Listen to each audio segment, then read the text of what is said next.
Look down at your hands for a second. Not your biceps, not your shoulders, your wrists. Now slowly move your eyes upward toward your elbows. For some people, there's an obvious problem. Their upper arms may look strong. Their biceps may even fill their sleeves. But below the elbow, everything suddenly becomes smaller. The forearms taper down so aggressively that the entire arm looks unfinished. Naturally, most people blame their wrists. My wrists are just too thin. My genetics are bad. There's nothing I can do about it. But that's only partly true. The actual width of your wrist is influenced heavily by your skeletal structure. No dumbbell exercise is going to dramatically widen your wrist bones. But here's what people misunderstand. Your wrist isn't responsible for most of the muscular appearance between your hand and elbow. Your forearm is. And your forearm isn't one muscle.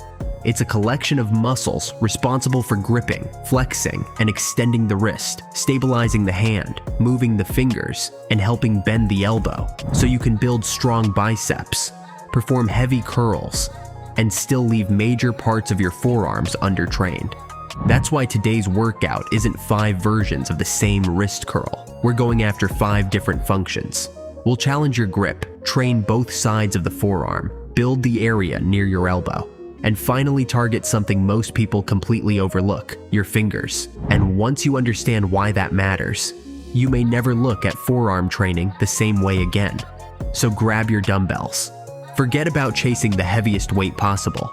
Forearms respond to the same fundamentals as other muscles: meaningful tension, controlled movement, progressive overload, and recovery. And our first exercise proves something surprising. Sometimes, a dumbbell doesn't need to move at all to make your forearms work incredibly hard. Number 5, dumbbell suitcase hold. Imagine carrying 2 heavy suitcases through an airport. Your shoulders may feel fine, your legs may keep moving, but eventually, what starts failing? Your hands. Your fingers begin opening, your grip weakens, and your forearms start burning. That's exactly the challenge we're going to use. The dumbbell suitcase hold looks ridiculously simple. Pick up 2 dumbbells, stand tall, and hold them. But gravity is constantly trying to pull those dumbbells from your hands.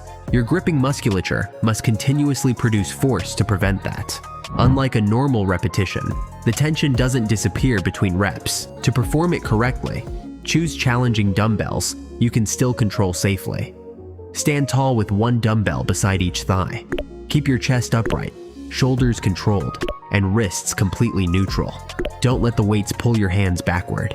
Now squeeze the handles hard. Imagine trying to leave fingerprints in the metal. Don't rest the dumbbells against your thighs. Don't lean sideways. Let your grip accept the load. Perform around 3 controlled rounds of approximately 20 to 40 seconds. If 40 seconds becomes comfortable, gradually increase the resistance instead of turning it into an endless endurance hold. One common mistake is allowing the dumbbells to migrate toward the fingertips. Another is letting the wrists collapse as fatigue builds. The goal isn't simply surviving the timer, it's maintaining powerful, controlled tension throughout it. And when you finally put the dumbbells down, you'll understand something important. Your grip isn't separate from your forearms, it's powered by them. But grip alone won't build every region that creates a thick lower arm. Now we need movement. And instead of performing the same wrist curl everyone knows, we're putting the dumbbells somewhere unexpected, behind your body. Number 4, dumbbell behind the back wrist curl. Make a tight fist. Now slightly curl your palm toward your forearm. Feel that tension along the palm side of your lower arm? That region contains several muscles involved in wrist and finger flexion, and developing it contributes significantly to the dense appearance of powerful forearms.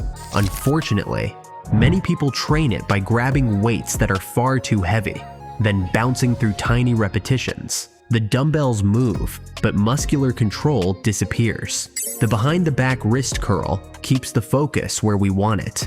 Stand upright, holding 1 dumbbell in each hand behind your body. Let your arms hang naturally, with your palms facing backward. Keep your elbows relatively still. Allow your wrists to extend downward under control.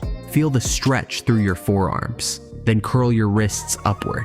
Pause briefly, squeeze, and lower slowly. The range doesn't need to be enormous. What matters is controlling the range your wrists comfortably own. If your elbows start bending, your shoulders start moving, or the dumbbells begin bouncing, the weight is too heavy. For most people, 3 controlled sets of around 12 to 15 repetitions provide a useful starting point. When 12 clean repetitions eventually become 15 with the same weight, a small increase in resistance can make sense.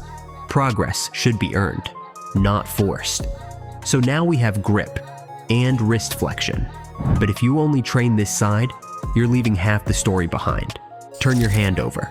Look at the opposite side of your forearm. That's where we're going next, and you may need much less weight than you expect. Number 3, dumbbell reverse wrist curl.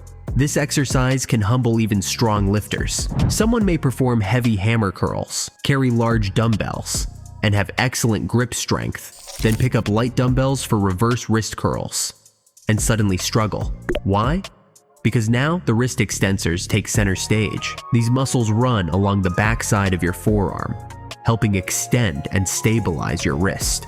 They don't receive nearly as much attention as the flexor side, but ignoring them leaves your forearm development incomplete. Sit on a stable bench. Rest your forearms across your thighs, with your wrists free to move. Hold 1 dumbbell in each hand, palms facing downward. Slowly lower your hands through a comfortable range. Then extend your wrists, raising the backs of your hands upward. Pause briefly. Feel the upper side of your forearms tighten. Then lower slowly. Your forearms stay still. No bouncing, no lifting the elbows. The wrists perform the movement. Everything else stays quiet. And if the dumbbells feel surprisingly light, that's perfectly fine. The leverage makes this movement challenging without enormous weights.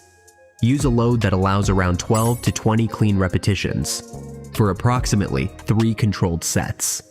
The final reps should become difficult without forcing the rest of your arms to help. Now, we've challenged grip, wrist flexion, and wrist extension. Already far more complete than endlessly repeating one type of wrist curl. But there's still a major piece missing because thick forearms aren't built only near the wrist. Follow your forearm upward toward the outside of your elbow. There's a prominent muscle there that can dramatically change how thick your lower arm appears from the side. And interestingly, our next exercise doesn't primarily move the wrist at all. Number 2, dumbbell cross-body hammer curl. Look at the area directly below the outside of your elbow. One important muscle creating thickness there is the brachioradialis. Unlike the wrist muscles we've just trained, the brachioradialis assists with elbow flexion, and a neutral grip gives us an excellent way to challenge it alongside the other elbow flexors. Stand tall with 1 dumbbell in each hand, palms facing inward. Keep your chest stable, shoulders relaxed, and core braced. Curl 1 dumbbell diagonally across your body, toward the opposite side of your upper chest.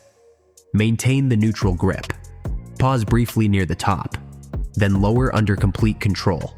Repeat on the opposite side. Don't rotate your torso to move the weight.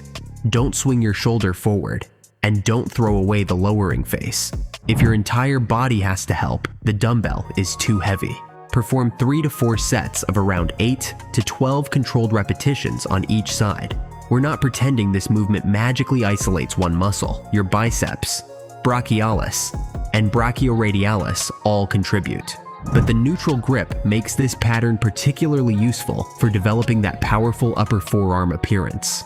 And now, we've trained 4 completely different demands: grip, flexion, extension, upper forearm thickness.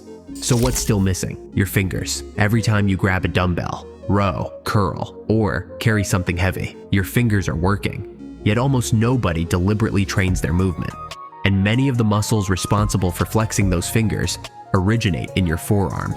That's why our smallest looking exercise may be the most surprising one on this entire list. Number 1, dumbbell finger curl. This movement looks almost too simple to matter. No heavy curl, no dramatic wrist movement, just your fingers, a dumbbell, and a few inches of controlled motion. Sit on a stable bench.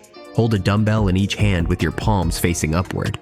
Support your forearms on your thighs, with your hands just beyond your knees. Now slowly open your fingers, allowing the dumbbell handle to roll away from your palm toward your fingers, but never release it. Control the weight, then curl your fingers back around the handle, pulling the dumbbell firmly into your palm. Squeeze, then repeat. Open slowly. Control the roll. Close the fingers. Crush the handle. That's 1 repetition.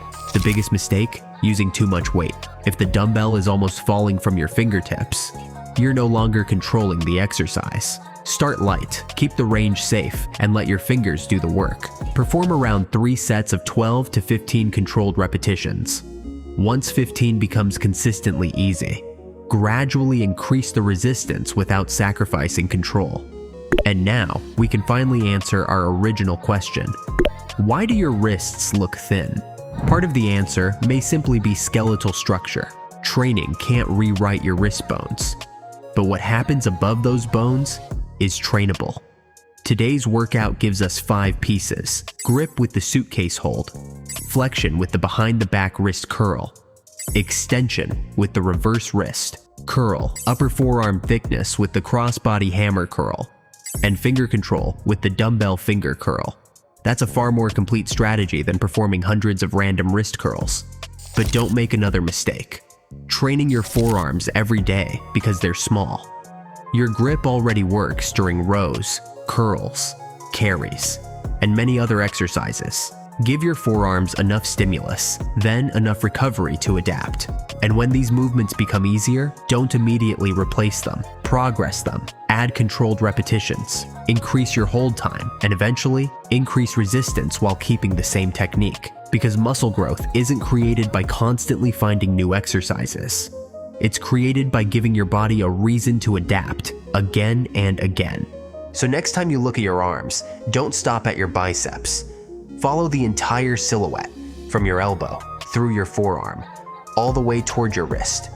Your wrist bones may remain exactly what genetics gave you, but the muscles surrounding them don't have to. And remember, today's workout wasn't built around 5 random exercises. Each movement had a different job. Here's your complete forearm workout. Number 5, dumbbell suitcase hold, to build crushing grip strength and create continuous tension throughout the forearms. Number 4, dumbbell behind the back wrist curl, to directly challenge the thicker flexor side of your forearms. Number 3, dumbbell reverse wrist curl, to strengthen the often neglected extensors on the opposite side. Number 2, dumbbell crossbody hammer curl, to target the upper forearm and build more thickness around the brachioradialis. And finally, number 1, dumbbell finger curl, to train the finger flexors and turn your grip itself into another opportunity for forearm development. 5 exercises, 5 different demands. Grip, flexion, extension, upper forearm thickness, and finger strength. That's what makes this workout different from simply doing endless wrist curls and hoping your forearms eventually grow. Build your grip, build both sides of your forearms, build the area near your elbow, train the fingers that control the weight, and give all of it time to grow, because powerful looking arms shouldn't end at the elbow. They should look complete, all the way down to your hands. If you want more workouts that explain not only what to train, but why each movement deserves its place, subscribe to Phantom Core and tell me in the comments, which of these 5 exercises have you never tried before? Because the missing piece in your forearm training might be the movement you've been ignoring all along.